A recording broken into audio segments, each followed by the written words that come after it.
La MCCI présente 100% Challenge avec le soutien de l'Association des manufacturiers mauriciens, le Board of Investment, les groupes Food and Allied, IBL, UBP, la SBM et Sotravic, l'ARIM et Natech Medical. Avec la collaboration de DCDM Research, Touchpoint et le groupe La Sentinelle. Une production Digital Island. Madame, mademoiselle, monsieur, bienvenue dans ce nouveau numéro de 100% Challenge. Pour sa 3e saison, notre émission vous donne rendez-vous chaque semaine avec le monde des entreprises afin d'y découvrir les femmes et les hommes qui les font vivre ainsi que leur savoir-faire. Aujourd'hui, entre nos rubriques, nous vous proposons de découvrir une nouvelle facette de l'économie mauricienne. 10 ans après le lancement des premiers resorts et des développements immobiliers de luxe pour riches étrangers, les villas IRS, nous allons à la rencontre des derniers développements de l'industrie du tourisme dans le sud de l'île. Pour vous présenter reportages et interviews, nous sommes au domaine de Belle-Ombre. Nous sommes plus précisément à l'hôtel Heritage Le Telfair. Cet établissement doit son nom à un chirurgien de marine britannique qui a posé ses bagages au début du 19e siècle dans le sud de l'île. Passionné de botanique, il réunissait à sa table quelques-uns des meilleurs spécialistes européens de l'époque et les planteurs de l'île. L'agriculture de notre pays doit beaucoup à Charles Telfair, auquel cet hôtel est un hommage. Il y a aussi de nos jours des hommes qui font avancer des connaissances et des techniques utiles à tous. C'est à voir tout de suite dans notre rubrique reportage. Voici une manifestation originale au Codan qui s'est pour l'occasion habillée de farine, l'aliment de base le plus consommé des Mauriciens. Une tenue de circonstance car c'est aujourd'hui la fête du pain, un produit plaisir qui a connu une évolution fulgurante jusqu'à devenir un véritable mets de choix. Une progressive montée en gamme qui s'est accompagnée d'une étonnante multiplication des variétés.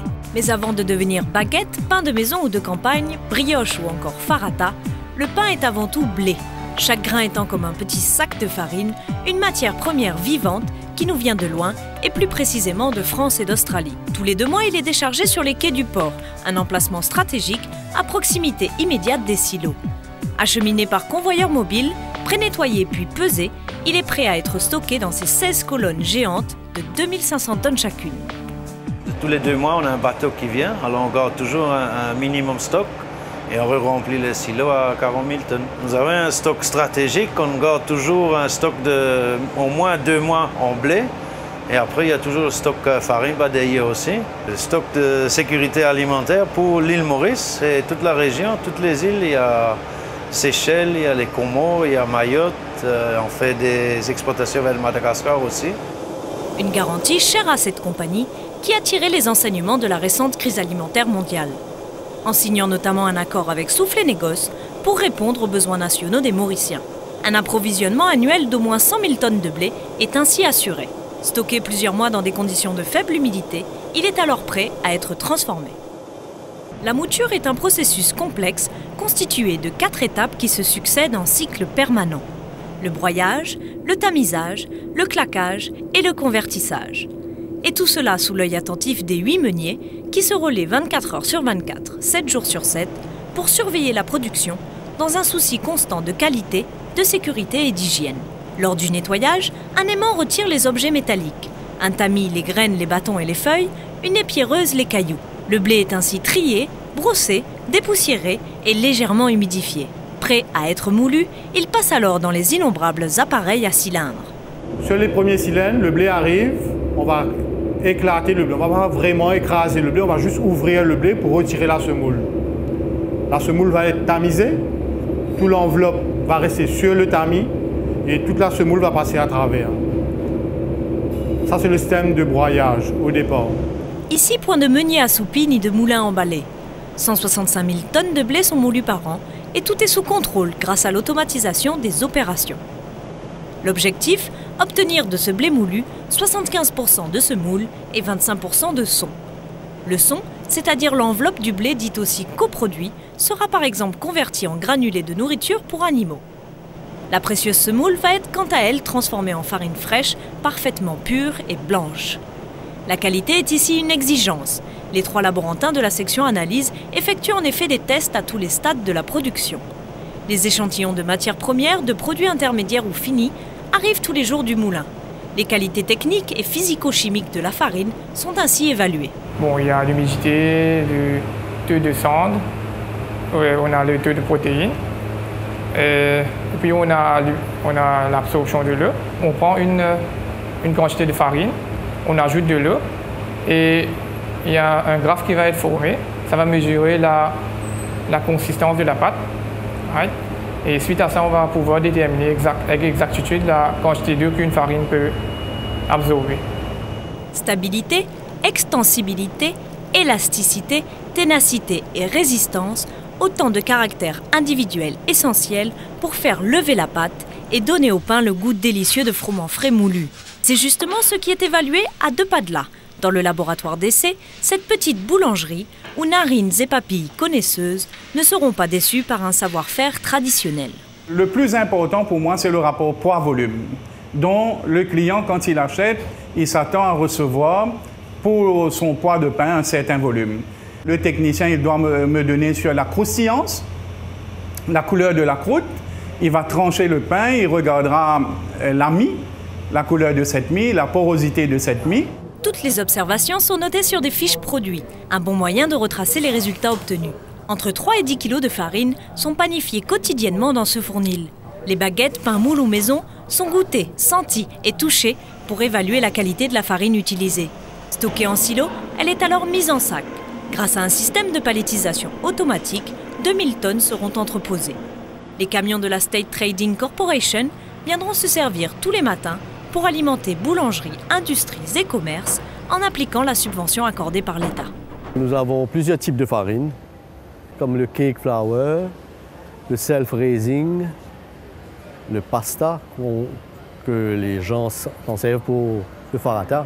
Ici, on a aussi pensé à faire des sachets à l'usage des ménages, avec une variété de farine spécifiquement adaptée aux besoins et usages d'une population culturellement diverse. Une autre partie de la production est quant à elle exportée vers les pays de la région et même d'Afrique, ce qui permet de maximiser l'outil de travail et de réduire les coûts de production. Un avantage que l'on ne saurait négliger aujourd'hui avec l'enthousiasme que le pain sous toutes ses formes semble susciter. Nous sommes de retour sur le domaine de Balombre, dans l'un de ses 11 restaurants. Le château, c'est la table gastronomique du site où l'on peut déguster dans un cadre exceptionnel une cuisine du terroir revisitée. Les hôtes des villas et des resorts partent ici à la rencontre des saveurs mauriciennes traditionnelles. Revisiter les recettes traditionnelles, c'est aussi ce qu'aime faire notre invité de la rubrique Entre nous. Spécialiste des pains spéciaux, il nous parle de l'évolution des goûts et du marché. Notre centre de formation s'appelle La Fournie des Moulins. Donc c'est ici qu'on reçoit tous les gens qui sont intéressés par la formation au niveau de la boulangerie, la viennoiserie et aussi tout ce qui est formation un peu, on peut appeler orientale, c'est-à-dire les chapati, farata, etc. Au départ, les demandes, on a vu aussi qu'il y a une demande pour ce qu'on appelle les pains à l'ancienne, pour les boulangers et les hôteliers, mais quand même les ménagères qui achètent à la boulangerie, ils s'y connaissent, donc ils demandent une forme. Mais malheureusement, les équipements à la maison n'est pas approprié, mais quand même, il y a cette demande. Avant, la formation était sur demi-journée, donc là, on commence à 8h, 8h30, on termine autour de 15h, donc ce qui fait, au niveau de fabrication de pain, ça nous laisse suffisamment de temps, parce que le pain, pour avoir un bon pain, il y a un minimum de 5 heures de temps au moins pour avoir des bons pains. Donc il y a une secrétaire qui va s'occuper de tout ce qui est l'enregistrement et puis on prend contact avec les personnes. Mais quand même, pour cette année-ci, la majorité de notre formation est déjà prise. Donc, mais on a un calendrier sur une année. Donc là, on renouvelle chaque 4 mois pour que les gens puissent savoir quels sont les cours qui sont libres. Ce qui fait qu'on reçoit ici une douzaine de personnes à la fois. Donc avant, c'est un cours où il y a la participation des gens aussi. Uniquement pour couvrir quelques dépenses au niveau des titres matériels, c'est-à-dire tabliers, les capes, etc. La diversification de l'offre est une stratégie développée par de nombreuses entreprises mauriciennes. Le pain n'est évidemment pas le seul produit concerné. C'est exactement la même démarche qui prévaut en matière de restauration sur le domaine de Belle-Ombre. Après le château, nous sommes devant le teppanyaki du restaurant Jinja, situé entre les jardins et la plage de l'hôtel Heritage l'Hôtel Fer. Cette table propose une cuisine panasiatique, riche en couleurs et en saveurs, et elle est aussi très diverse. Là-dessus, je vous donne rendez-vous la semaine prochaine, toujours à Belle-Ombre, pour un nouveau numéro de 100% Challenge, l'émission qui vous donne rendez-vous avec le monde des entreprises afin d'y découvrir les femmes et les hommes qui les font vivre, ainsi que leur savoir-faire. Merci d'avoir été avec nous, bonne soirée, et à mardi 20h20 sur MBC1. Retrouvez 100% Challenge, votre rendez-vous avec les entreprises mauriciennes, chaque mardi à 20h20 et chaque dimanche à 12h20 sur MBC1. Pour notre prochaine émission, nous prendrons la direction de Baie du Tombeau afin de nous rendre dans les locaux de la Sentinelle. Nous verrons ainsi le processus de fabrication d'un nouveau magazine. La MCCI vous a présenté 100% Challenge avec le soutien de l'Association des manufacturiers mauriciens, le Board of Investment, les groupes Food and Allied, IBL, UBP,